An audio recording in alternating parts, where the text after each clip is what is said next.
WFYI podcast brought to you by Bloomington, Indiana, an American college town offering food and drink, college sports, outdoor activities, live music, cool art, and good times daily. Everyone is welcome in Bloomington. More information at visitbloomington.com. This is WFYI News Now. It's March 21st, and I'm Darian Benson. On today's show, a new housing program on Indy's west side. Todd Rokita sues 7 companies alleging they conspired to raise insulin prices. Indiana joins 44 other states to announce a plan to reduce greenhouse gas emissions. And a grassroots organization wants stronger protections for in vitro fertilization. It means a further erosion of the ability for physicians to provide evidence-based medicine. Those stories coming up, but first, State Senator Jean Breaux has died, the Senate Democratic caucus announced yesterday. Breaux had been dealing with an infection that caused her to miss the entire 2024 legislative session. Her office had released a statement Monday saying she would, quote, focus on enjoying the time I have left surrounded by my loved ones. The Indianapolis lawmaker served in the Senate for nearly 18 years, first elected in 2006 to the seat her mother, Billie Breaux, occupied before her. In her final statement earlier this week, Breaux expressed pride in her work to improve Black infant and maternal mortality, access to healthy food in food deserts, and reproductive justice. In a statement, Senate Democratic leader Greg Taylor says the loss will be felt by the countless lives Breaux touched. A new housing program for young adults is up and running on Indianapolis' west side. Jake's Place is a transitional housing complex created by Voices Corps, a local nonprofit that provides resources to youth. The project is funded by the city using federal relief funds. Kia Wright is the founder of Voices. She says Jake's Place provides young adults with stable, supportive housing as they plan for their future. We can teach all of the financial literacy and education and workforce development, but when you don't know where you're laying your head, nobody's really focusing on that. The apartment can house up to 10 people. It currently has 5 residents, including 22-year-old Xavier Boyd. He says he's grateful for the opportunity. It's just like a second chance at another life. Young adults can stay at Jake's Place for up to 15 months. Wright says the program is a good start, but more work needs to be done. Housing shouldn't be optional for young folks.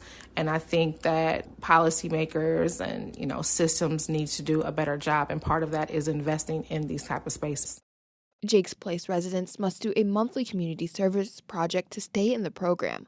Supportive services include on-site weekly therapy and case managers. And a new lawsuit alleges 7 companies conspired to raise insulin prices by 1,000% in the last decade. Indiana Public Broadcasting's Abigail Ruman reports Attorney General Todd Rokita is suing pharmacy benefits managers and pharmaceutical companies that he says are dishonest and harm patients. A vial of insulin can cost pharmaceutical companies just a few dollars to produce, but the cost to patients can be between $300 and $700, according to Rokita. The pricing of insulin has led some patients to ration their medication or not take it at all. Rokita says these companies made illegal profits off of people in need of medications like insulin. We cannot find any reasonable way that insulin should cost this much in this day and age after 100 years of profit.